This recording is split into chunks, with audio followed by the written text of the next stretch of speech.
Hello friends, आप देख रहे हैं आपका चैनल शेयर बाजार विद आयुष। और दोस्तों बात करेंगे आज के बाजार के बारे में।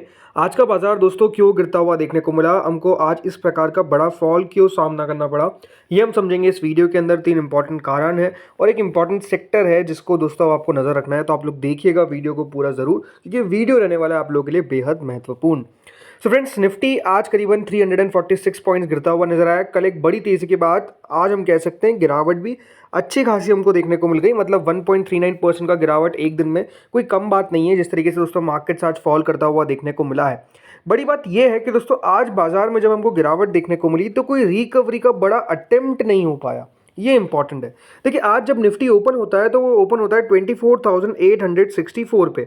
इसके बाद दोस्तों जो निफ्टी का आज का लो लगा है, वो ये बात ध्यान रखिएगा, 24,547 का लगा है। कितने का? 24,547 का। इसका मतलब ये है कि दोस्तों निफ्टी की जो आज क्लोजिंग हमको देखने को मिली 24,578 पे, बिल्कुल दिन के निचले स्तर पर है, जो दिन का लो है उसके नज़दीक है। यानी जो बड़ी बात है वो यही है कि आज के दिन दोस्तों कोई रिकवरी हमको देखने को नहीं मिली। मार्केट्स जहाँ पर लग रहा था कि 26,000 के लेवल, माफ़ कीजिएगा 25,000 का लेवल आज दिखा देंगे, वो 25,000 का लेवल आज नहीं दिखा पाए। And no doubt market slip होते हुए देखिए। गिरावट अगर आप देखेंगे तो बिल्कुल आज के दिन बैंक निफ्टी में भी देखने को मिली, कम गिरता हुआ नजर आया बैंक निफ्टी, इसमें कोई डाउट नहीं है। करीबन 0.80% की गिरावट यहाँ पर देखने को मिली, पर 400 पॉइंट्स तो ये भी गिरता हुआ देखने को मिला है। एंड अगर आप बिल्कुल बंद होते होते देखेंगे तो यहाँ पर थोड़ा बहुत कंसोलिडेशन साफ साफ हमको देखने को मिला है, ये क्लियरली नजर आता है।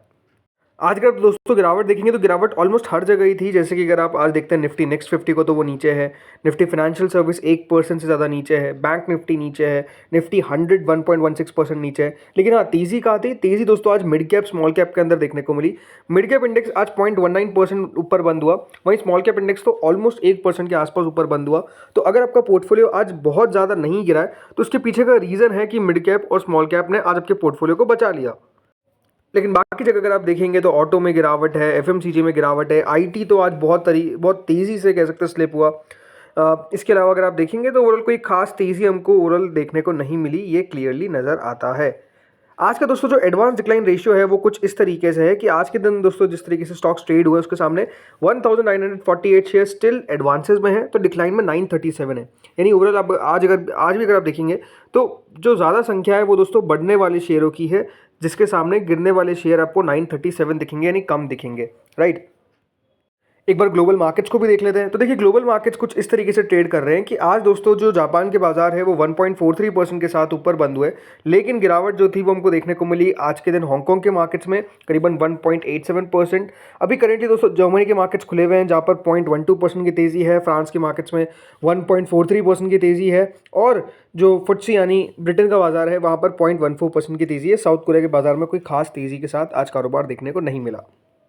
अब दोस्तों आज का दिन कह सकते हैं अच्छा नहीं रहा, लेकिन एक्सपेक्टेशंस थी। जिस तरीके से कल अमेरिकी बाजार दोस्तों कारोबार करते हुए नजर आए, जहां पर 4% से ज़्यादा की तेज़ी आपको नेस्डैक के अंदर देखने को मिली। 18,708 पर जाकर दोस्तों नेस्डैक बंद होता है, 780 पॉइंट्स का बढ़त देखने को मिलता है। Same goes with Dow Jones, वहाँ पर भी अगर आप देखेंगे तो 3% के लगभग की तेज़ी हमको देखने को मिली। 42,410 पर जाकर दोस्तों डाउ जोन्स बंद होता है। तो एक बड़ी तेज़ी के साथ दोस्तों कल अमेरिकी बाजार ट्रेड कर रहे थे। हाँ, ये बात सही है, ये कल के दिन हमारे मार्केट्स में भी बहुत बड़ी तेज़ी थी, इसमें कोई डाउट नहीं है। बट स्टिल जब अमेरिकन मार्केट्स इस तरीके से बढ़ते हुए नजर आते हैं तो एक्सपेक्टेशंस होती है कि हमारे बाजार में भी उसका थोड़ा बहुत तो इंपैक्ट देखने को मिलेगा, लेकिन वो इंपैक्ट देखने को नहीं मिला। अब क्यों नहीं मिला, इसके पीछे कारण क्या है, चलिए इसके ऊपर सीधा बात करते हैं।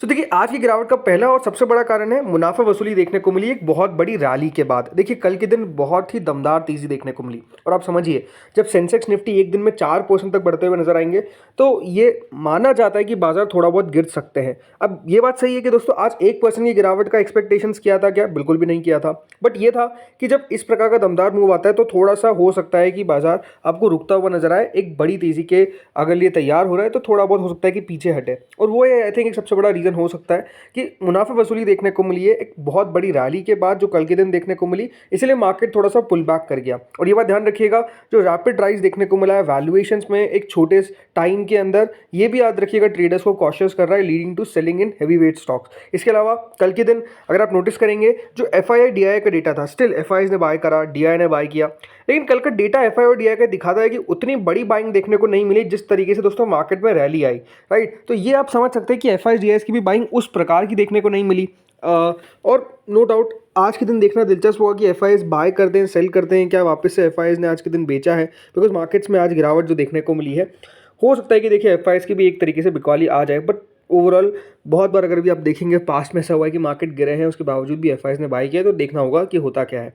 दूसरी बात देखिए, कल आपने सुना होगा प्राइम मिनिस्टर मोदी का पूरा जो उन्होंने देश को संबोधन दिया रात 8 बजे। और सबसे बड़ी बात क्या थी? सबसे बड़ी बात दोस्तों उन्होंने यही कही कि ऑपरेशन सिंदूर अब इंडिया का एक नया नॉर्मल है।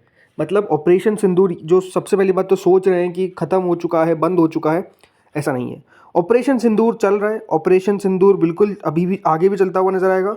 दूसरी बड़ी बात उन्होंने यही कही कि ये बात ध्यान रखिए कि जो भी अगर आतंकी हमला आगे भारत पर होता है तो भारत उस पर कड़ी कार्रवाई करेगा, और जिस तरह की कार्रवाई भारत ने इस बार करी है आगे भी इसी तरीके से चलेगा।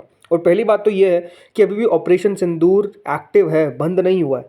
तो जो सीज़ फायर की बात चल रही थी वो सीज़ फायर बिल्कुल गलत है, आप ये कह सकते हैं। अभी भारत ने प्रतिक्रिया करना रोका है क्योंकि सामने से कोई प्रतिक्रिया नहीं आ रही है, लेकिन अगर पाकिस्तान की तरफ से भारत के खिलाफ कुछ भी किया जाएगा तो भारत उसका मुंह तोड़ जवाब देगा, भले ही पाकिस्तान की सीमा में घुसना ही क्यों ना हो।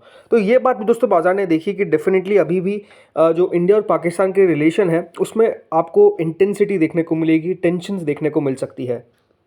देखिए उन्होंने कल साफ साफ कहा कि ऑपरेशन सिंदूर खत्म नहीं हुआ है, it will be a continuing and decisive action against state sponsored terror attacks on Indian citizens. मतलब उन्होंने साफ कर दिया है कि ये अभी तक खत्म नहीं हुआ है और ये चलता रहेगा जब तक एक डिसाइसिव एक्शन नहीं हो जाता है स्टेट स्पॉन्सर्ड टेररिज्म जो पाकिस्तान दोस्तों करता है उसके खिलाफ। तो ये भी दोस्तों बाजार ने देखा कि हाँ डेफिनेटली थोड़ी बहुत टेंशन अभी भी आगे बढ़ती हुई नज़र आ सकती है। हो सकता है कि इस तरीके से टेंशन आपको रहते हुए देखने को मिले भी सही, और इसीलिए अगर आप देखेंगे तो बाजार इसको भी ध्यान से देख रहा था कि क्या दोस्तों कल प्राइम मिनिस्टर मोदी का स्टेटमेंट आता है, और उस पर रिएक्शन आप कह सकते हैं मार्केट्स ने आज दे दिया। थोड़ा बहुत बाजार इसको लेकर चिंता नहीं कहूँगा, लेकिन हाँ थोड़ा बहुत तो आप कह सकते हैं कॉशियस रहता ही है।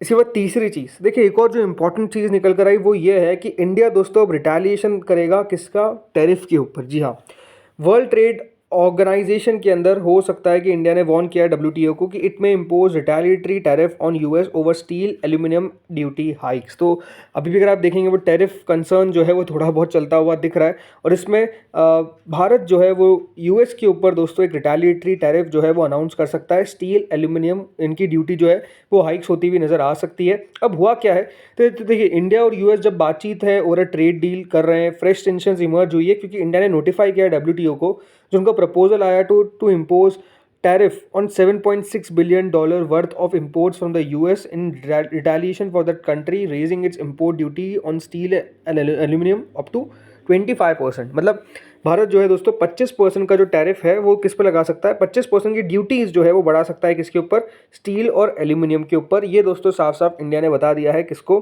WTO को। और इसीलिए अगर आप देखेंगे तो आज जो मेटल इंडेक्स था वहाँ पर भी अगर आप देखेंगे तो मुनाफा वसूली थी, हांगकांग के बाजार में भी गिरावट थी, ये बात भी सही है, चाइना का भी थोड़ा सा गिरावट ही थी, बट स्टिल ये भी एक रीज़न हो सकता है।